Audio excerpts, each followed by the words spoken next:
Olá pessoal, tudo bem? Tranquilo? Mais uma vez aqui o professor George Santos, Super-Humana, chegando aí para você.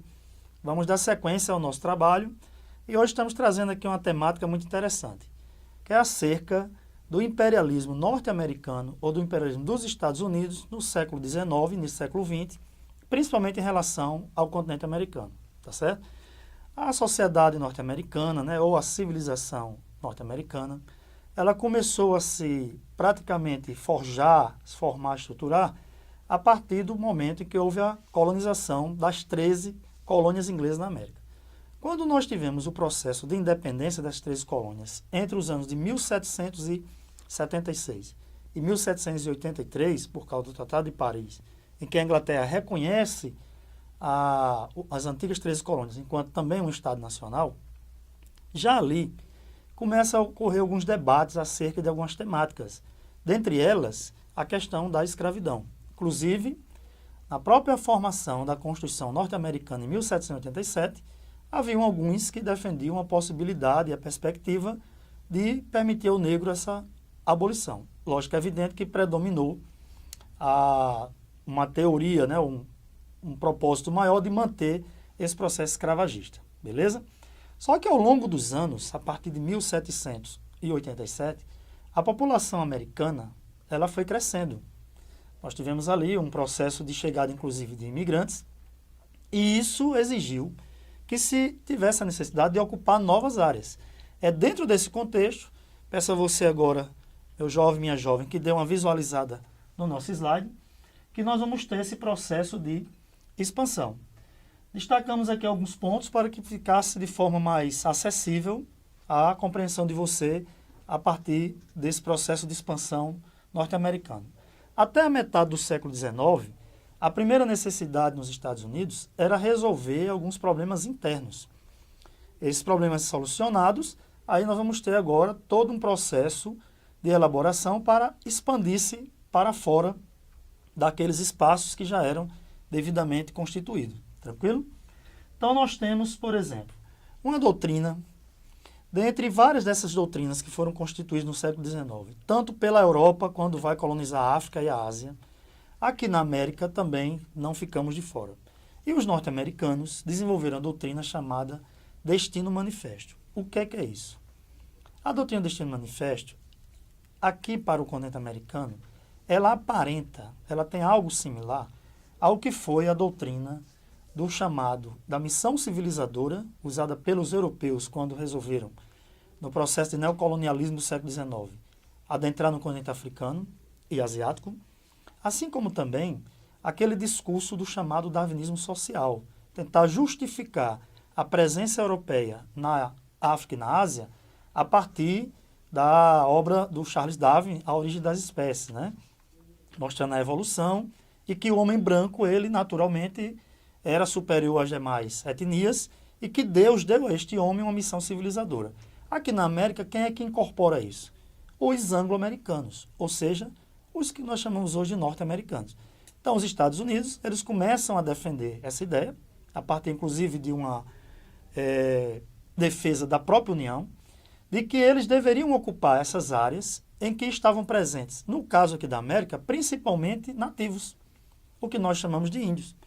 E também povos de algumas regiões, né, alguns países, que não eram capazes de fazer com que a região tivesse a possibilidade de desenvolvimento. Então, com base nessa doutrina do Destino Manifesto, a primeira vítima nesse processo expansionista dentro do território, que hoje convém denominado Estados Unidos, são os índios, são os nativos. Nações indígenas como Cherokees, Sioux, Comanches, Apaches, essas nações elas praticamente foram dizimadas ao longo desse processo expansionista, porque elas eram tidas como povos primitivos, selvagens, né? Aqueles que, de certa forma, criavam obstáculos ao desenvolvimento da civilização. E cabia a esse homem branco, norte-americano, de herança europeia, estabelecer esse desenvolvimento, estabelecer esse processo civilizatório, tá certo? Dentro desse contexto, nós temos a chamada Marcha para o Oeste. E aí eu quero que você concentre um pouco o seu olhar no slide, porque eu vou expor agora aqui um mapa para que você entenda como é que esse processo expansionista ele se deu. Ele se deu através de ocupação, ele se deu através da compra, mas ele se deu também através da conquista. Não é? A ocupação de forma natural, muitas vezes, né, um processo de imigração que se dava por uma necessidade e que em determinado momento um ou outro país que tinha naquele território como um protetorado ou um território seu, findou perdendo porque estava ocupado já por cidadãos de origem americana. Mas nós temos o caso da compra. E aí eu queria que você observasse um detalhe. A partezinha mais roseada, as 13 colônias, é o que era Estados Unidos a partir de 1776, pós processo de independência. Mas você observe que nós temos ali, ó, através do Tratado de Versalhes, junto com a Inglaterra. Depois aqui, 1803, a compra da Louisiana à França. Observe a data, 1803 é o ano em que, na Europa, o Império Napoleônico está num processo expansionista. E naquele momento, a França precisava de recursos para poder enfrentar inimigos que existiam na Europa, em particular a Inglaterra. Então, o que é que os franceses fizeram? Cederam, venderam esse território para a União Americana. Em troca disso, receberam recursos para investir numa guerra expansionista dentro da Europa. Por outro lado, você tem a região da Flórida, que pertencia à Espanha, 1819, né? E que também tiveram alguns problemas financeiros em decorrência das guerras napoleônicas e para tentar se recuperar disto, venderam esse espaço que não ocupavam, apesar de ter ali uma espécie de espaço de protetorado. Então é importante que você visualize que esses territórios foram comercializados, entregues em troca de algumas indenizações aos norte-americanos, porque essas nações também passavam por determinadas situações no continente europeu e por isso mesmo tensionaram negociar esse espaço com os Estados Unidos. Observe que a terra, ela não se reproduz, não é verdade? Então, como é que eu vou estender um território, professor? Só existe uma forma. Ou você conquista através da guerra, ou você ocupa. No Brasil, por exemplo, nós temos o caso do Acre, em que na época, né, do grande boom das seringueiras, no momento da borracha, nós tivemos vários cidadãos brasileiros migrando para ali. E quando a Bolívia abriu o olho, aquele território já estava praticamente ocupado por brasileiros. Então você tem também a questão da ocupação. Mas tem também a questão da usurpação, de você conquistar através do processo de guerra, né, do imperialismo mais militarizado. Tranquilo? A região da Califórnia, Texas, foram áreas que foram ocupadas e que pertenciam ao México, e que em processos, inclusive, de conflito, o México perdeu os territórios e tiveram que aceitar, em determinadas situações, também indenização para que pudesse não ter uma perda tão generalizada. Voltemos um pouquinho aqui para o slide anterior. 3 pontos destacamos nesse processo de expansão. O primeiro deles, sociais. Houve um crescimento populacional, inclusive com chegada de imigrantes europeus aqui na América, né, em decorrência de conflitos que existiam na Europa. E esses indivíduos, eles vão ser estimulados a ocupar novas áreas, porque as áreas centrais, tanto da região norte, com práticas já manufatureiras, e a região sul, com todo aquele processo da plantation, do açúcar, do fumo, do algodão, elas já estavam bastante ocupadas, né? Então era preciso empurrar essa população que chegava ou que crescia para ocupar novas áreas. O grande intuito dos norte-americanos, ou dos americanos, era levar o território até o Pacífico. Então você estendê-lo ele do Atlântico ao Pacífico, porque isso daria a possibilidade de você ter saída, não só pelo Atlântico, mas também pelo Pacífico. Um processo, além naturalmente de conquista de riquezas internas, também facilitaria esse processo de exportação, tá certo? Economicamente, né? A aquisição de terras, e aí entra um ponto importante, o chamado Eldorado, que foi uma expressão utilizada na época para se referir à Califórnia, a corrida em busca do ouro. As pessoas imaginavam que ficariam ricas e muitas delas voltariam para áreas mais urbanizadas e ali poderiam ter uma vida mais tranquila. Então você vai ter imigrante, você vai ter milhares de americanos que migraram de locais onde já residiam para a região da Califórnia em busca desse ouro. Essa corrida levou o México a ter perdas, porque o território da Califórnia atual pertencia ao México. E o aspecto ideológico, que nós fizemos há pouco, com a questão da doutrina do destino manifesto, certo? Os índios, né? Como é que os índios eles foram vítimas nesse processo? Nós temos aí expostos as chamadas guerras indígenas. observem que um dos aspectos que vai caracterizar a situação foi uma lei instituída em 1830, que dizia o seguinte, que todas as comunidades indígenas que habitavam a leste do rio Mississippi deveriam ser repassadas ou transportadas ou levadas para a parte oeste. E essa migração dos índios de forma forçada, ela vai levar muitos desses indivíduos à morte, inclusive por hipotermia, porque eles caminhavam quilômetros de distância, né, a pé naturalmente, e tiveram que enfrentar alguns momentos de estação bastante inóspita, como a questão do frio. Aqueles índios que não aceitaram, professor, sair da região leste do rio Mississippi e ir para a região oeste. Esses aí sofreram com a violência das diligências da cavalaria norte-americana, né? Ou da cavalaria da União, que vai se utilizar da força para removê-los dessa região. Então você tem uma situação também de extrema violência para com essas comunidades indígenas. A chamada Trilha das Lágrimas, ela é um fato lembrado pelos historiadores norte-americanos, que trata justamente disso que eu acabei de comentar, né? Essa trilha, milhares de quilômetros que esses nativos eram obrigados a ter que caminhar para abandonar regiões que era do interesse imediato, interesse mais ligado à atividade explorativa e comercial por parte da União Norte-Americana. Para que ficasse até um pouco mais latente essa informação. Vocês observem aqui, né? Nova York, partezinha mais a região litorânea, mas aí você vai ver, ó, Detroit, Nova Orleans e a parte um pouco mais lá em cima, já próximo do Canadá, áreas que foram sendo conquistadas, ocupadas ao longo do século XIX, e todo esse processo ele se deu de forma também marcada pela violência, né? Então nós vamos ter uma expansão que é algo fenomenal. Assim como vocês observem, um pouco mais aqui abaixo, nós temos em 1867 o Alasca, que era um território que pertencia à Rússia e que os norte-americanos fizeram uma proposta e adquiriram através da compra também essa região. Existem vários pesquisadores na área aí, né, de fontes de energia que informam que no Alasca existem reservas de petróleo, né, que os americanos estariam no momento guardando essas reservas, enquanto que o mundo aí vai extraindo todos os seus recursos, e os norte-americanos se utilizam muito disso também, certo? Muito bem, então esse é um primeiro momento em que nós vamos observar uma expansão interna, uma consolidação interna desses territórios, e que naturalmente o nativo, o índio, será o principal, a principal vítima desse processo expansionista. Um detalhe importante, nessa marcha para o oeste, né, vocês podem visualizar aí uma imagem interessante. Nós temos uma imagem de uma moça trazendo o fio do telégrafo, no braço direito, abaixo do braço direito, a Constituição norte-americana, e ao fundo você vê diligências, as chamadas caravanas, que começam a ocupar as áreas que eram ocupadas pelos índios, assim como também a construção de ferrovias. Como nós hoje temos uma grande preocupação com o meio ambiente, essa imagem que vocês visualizam é uma demonstração latente de que houve também uma grande devastação, porque a ideia era levar para essa região oeste, ao desmatar algumas dessas áreas, ao expulsar os nativos dali, transformar essa área numa área de produção agrícola e também de criação de animais.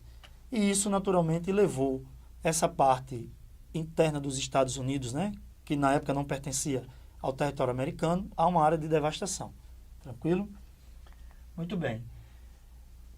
Durante esse período, né, passado o primeiro, a metade do século XIX, início da segunda metade, nós vamos ter uma situação que gerará um conflito interno dentro dos Estados Unidos. Desde o período da colonização, a região norte e a região central das colônias foi habitada por pessoas que vieram da Inglaterra fugindo de problemas religiosos, né, conflitos religiosos, fugindo da política de cercamentos. E ali elas desenvolveram uma sociedade mais livre, uma sociedade pautada pelo minifúndio, pelo processo de debate, a formação de assembleias. É tanto que é dali que vai partir a luta pela independência, quando a Inglaterra resolve utilizar-se de práticas e critérios mais mercantilistas.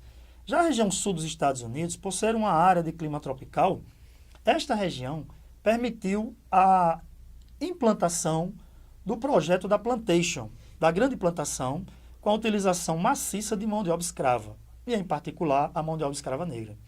A questão é que o Norte e o Centro, ao longo dos anos, ele foi ganhando corpo no processo de produção manufatureira, de modernização das atividades econômicas, enquanto que o Sul se manteve atrelado a essa grande produção agrícola para exportação.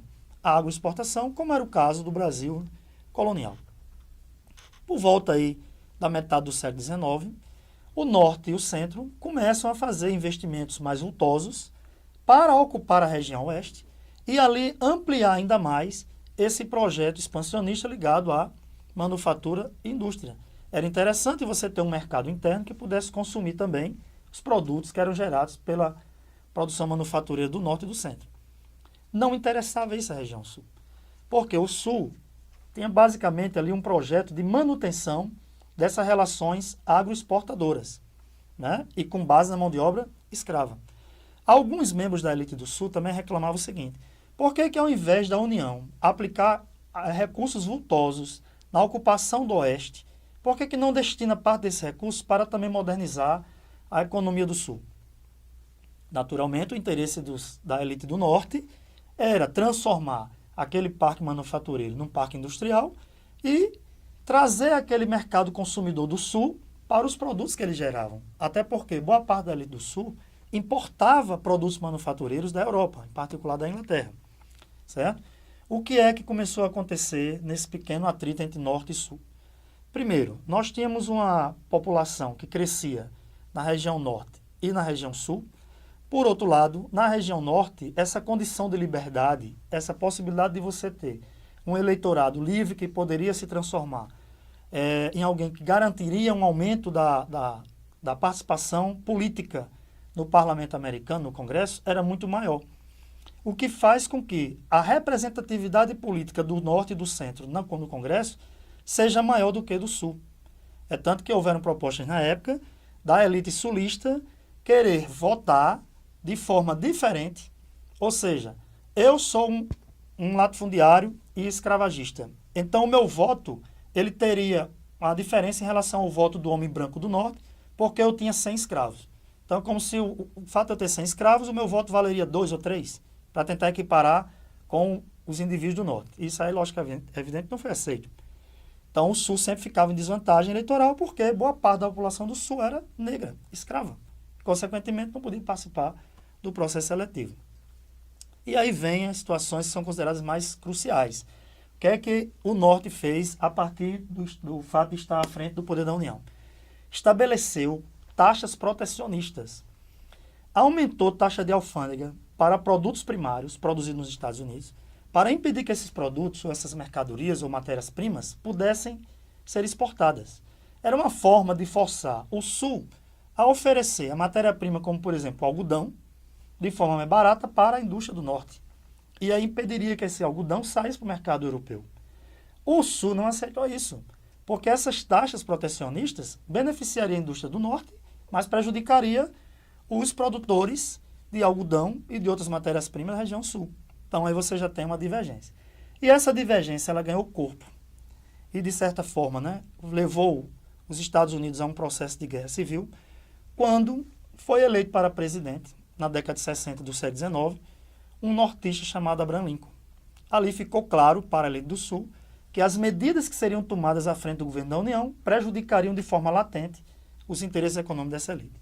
Foi aí que alguns estados, né, nos Estados Unidos, diferente do Brasil, que apesar de ter instituído a República, o Brasil estabeleceu uma autonomia que de fato na prática não existe, mas nos Estados Unidos os estados eles têm certas autonomias, os estados começaram a se rebelar.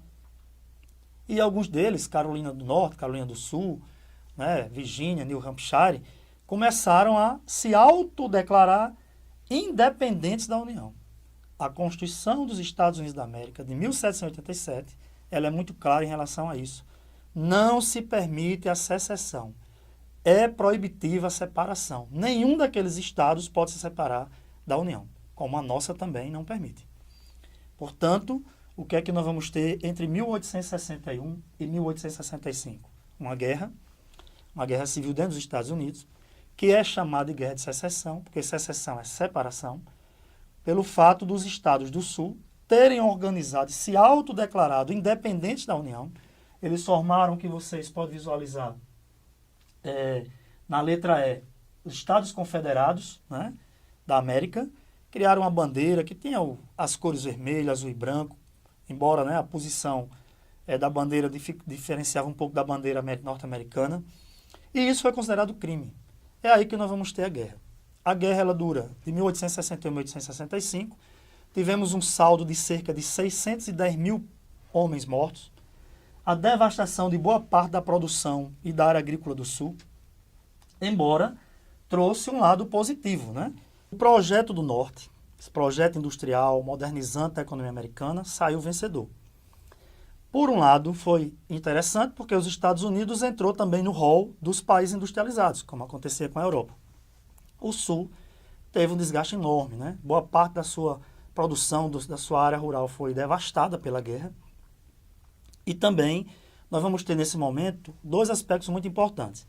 Foi feito durante o período da guerra, em 1862, aí eu chamo sua atenção aqui para essa setinha abaixo da letra F, o nome Homestead Act, que é a chamada Lei de Povoamento, que foi feita nos Estados Unidos, e ela pode ser comparada com a Lei de Terras feita no Brasil, em 1850, né?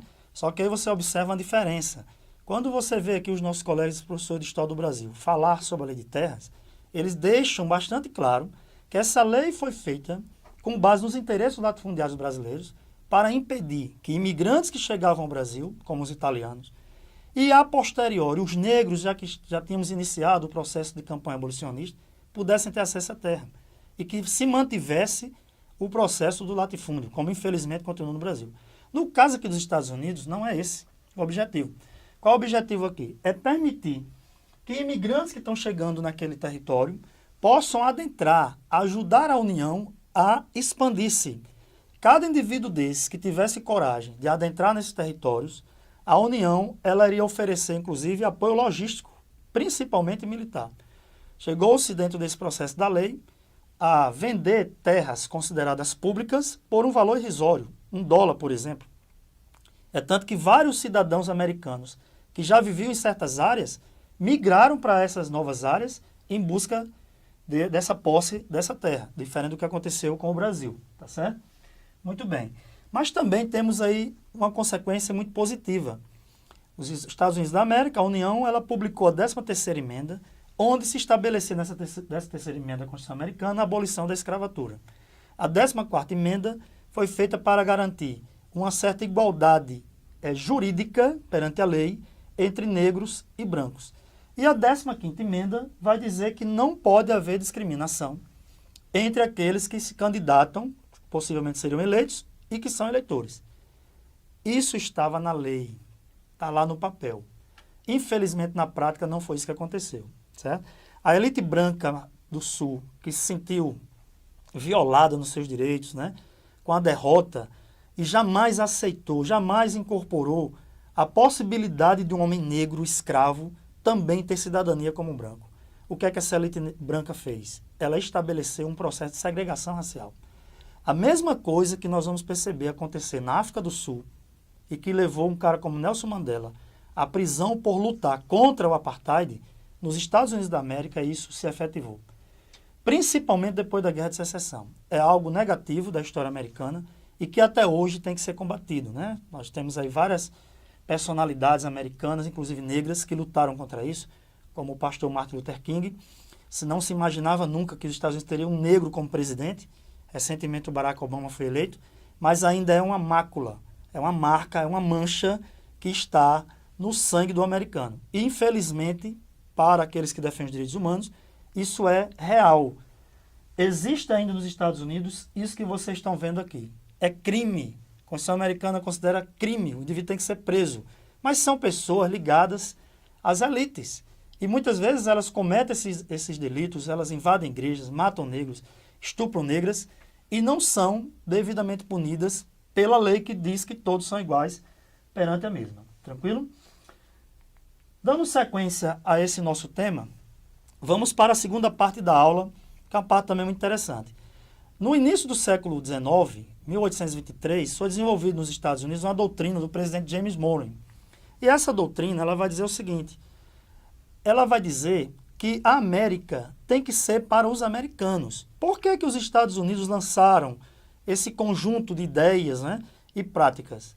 Você não pode desvincular isto do chamado Congresso de Viena, que acontecera na Europa em 1815, depois da derrota de Napoleão, e as elites europeias, principalmente a nobreza, que havia perdido parte do seu poder por causa da expansão do liberalismo, né, dos ideais iluministas, ela vai querer dar um passo para trás. E os norte-americanos, ou americanos, eles temiam que a Inglaterra, por exemplo, com base no princípio da restauração e da legitimidade que estava lá no Congresso de Viena, se utilizasse da Santa Aliança, que era um braço militar, para recolonizar os Estados Unidos. Como na época nós já tínhamos aqui várias outras colônias lutando pelo seu processo de independência, de emancipação, principalmente as antigas colônias espanholas, os Estados Unidos lançam essa doutrina para ter uma aliança com todos esses outros entes nacionais e lutem contra a presença europeia, a intervenção europeia na América. Essa doutrina Monroe, né, que é a frase diz América para os americanos, depois alguns estudiosos diziam que o presidente James Monroe não completou a frase, mas depois foi se mostrando através de práticas americanas aqui no continente, somente práticas intervencionistas, que a América era para os americanos do norte, tá certo? Nós vamos vendo aqui alguns acontecimentos que isso nos leva a crer que fazia um certo sentido. E no final do século XIX, aí vem uma doutrina que ficou clara a necessidade intervencionista norte-americana do nosso continente, que é a doutrina lançada por um presidente chamado Theodore Roosevelt. Cuidado para não confundir. Theodore Roosevelt é da doutrina do Big Stick. Franklin Delano Roosevelt é lá do New Deal, que vai ajudar a tirar os Estados Unidos da crise econômica. E para este presidente e seus conselheiros, né, aqueles que o acompanhavam, era preciso falar macio com os vizinhos da América Latina, mas quando necessário fosse, utilizasse de um porrete, ou seja, da força. Alguns autores chamam isso de corolário Roosevelt. Vocês podem observar aqui no slide, na imagenzinha, né? O presidente Roosevelt com um porrete na mão, parece um taco de beisebol, e ele puxando uma filinha de embarcações com o nome de alguns países que se localizam aqui na região do Caribe. Todas as vezes que os interesses dos Estados Unidos estivessem sob alguma ameaça, qualquer interesse americano estivesse sendo questionado, os Estados Unidos deveriam utilizar-se da força. Porque eles entendiam que alguns países latino-americanos não tinham a maturidade, não tinham a capacidade técnica, conhecimento, para ajudar a América a evoluir. Então, caberia aos Estados Unidos estar à frente disso. E aí temos alguns exemplos nessa situação. Cuba foi uma colônia espanhola. Entre 1896 e 1898, os cubanos, né, lutaram pelo processo de independência. Em determinado momento foram violentamente reprimidos pela coroa espanhola, mas ali por volta do final de 1897, início de 1898, com a ajuda norte-americana, conseguiu romper os laços com a metrópole espanhola. Isso foi importante, foi. Só que os Estados Unidos fizeram um processo intervencionista em Cuba. Já em 1902, nós vamos ter, através de uma emenda, que é chamada Emenda Platt, os norte-americanos anexaram à Constituição cubana uma lei onde dizia que os Estados Unidos, quando o seu interesse estivesse em jogo, os Estados Unidos teriam o direito de intervir na ilha. Um exemplo disso, o fato dos norte-americanos terem praticamente dominado uma baía em Cuba. A chamada Baía de Guantánamo, né, que tem sido utilizado nos últimos anos pelos norte-americanos como espécie de presídio para, entre aspas, terroristas. Não estou dizendo que não tenha terroristas, mas alguns são acusados e sem provas muitas vezes é levado para lá. Eu me lembro que o ex-presidente Barack Obama dizia que ia fechar aquela prisão, mas não conseguiu, né? O Congresso é muito forte, o Congresso dos Estados Unidos. Então a Baía de Guantánamo ficou praticamente sob o controle norte-americano, certo? Apesar de 1930, a emenda ela perdeu um pouco o seu efeito, mas a base americana continua até hoje, beleza? O Panamá, gente, o Panamá era um território de um país chamado Colômbia. A Colômbia resolveu construir um canal para facilitar a passagem de mercadorias do Atlântico para o Pacífico, e os norte-americanos buscaram uma aliança econômica. A Colômbia não quis essa aliança econômica. Ela queria construir e depois cobraria, né, pedágio, valores para quem tentasse passar por aquele território. que é que os Estados Unidos fizeram? Instigaram a população do Panamá a um processo de separatismo. Treinaram a turma lá, botaram armas na mão, o Panamá conseguiu romper com a Colômbia. Independente, sem nenhuma estrutura. Quem é que constrói o canal? Estados Unidos. Quem é que controla o canal? Estados Unidos. Porque facilita a integração entre Atlântico e Pacífico. Apesar de hoje, né, século XXI, o canal está sob administração panamenha, mas há uma influência muito grande das grandes empresas norte-americanas ali e também do governo norte-americano. Tranquilo? Então, Big Stick importante, porque é o momento em que os Estados Unidos começam a fazer um processo intervencionista. Para a gente finalizar a aula, concluir, vamos dar uma relembradazinha nesses pontos. Então, professor, acerca do imperialismo estadunidense no século XIX, o que é que eu tenho que ter bem claro na minha cabecinha? Algumas doutrinas, como o Destino Manifesto, a doutrina Monroe, a política do Big Stick. O Destino Manifesto, aquela missão civilizadora, né? Os americanos receberam, entre aspas, um fardo para civilizar a América, habitada por selvagens, habitada por nativos, ou países de origem, né? Onde tinha uma mistura racial que não levava em consideração a predominância branca, pelo fato de termos negros e índios, né? Negros trazidos da África e os índios autóctones da região americana. Importante, a doutrina Monroe, a defesa da América perante os interesses europeus. Isso tem a ver também com o fim das guerras napoleônicas na Europa, o Congresso de Viena, mas depois se mostrou claro que o interesse dos Estados Unidos era intervir no continente americano. Isso ficou muito latente com a política do Big Stick, no final do século XIX e início do século XX, em que os norte-americanos começaram a fazer intervenções em alguns países da América, né? Cuba, citamos o exemplo, Panamá também. E a Guerra de Secessão, que a Guerra de Secessão ela foi muito importante porque ela vai praticamente garantir um projeto modernizador da indústria e que vai transformar os Estados Unidos também, ao longo dos anos, numa grande potência econômica, né? Ao ponto, inclusive, de se fazer valer diante das nações europeias. Tranquilo? Não deixe de ler o e-book, resolva as questões. Caso tenha dúvida, nós temos um canal onde você pode tirar sua dúvida. Concentre-se aí e vamos à vitória. Essa aprovação do Enem é sua e é nossa. Beleza, galera? Um grande abraço.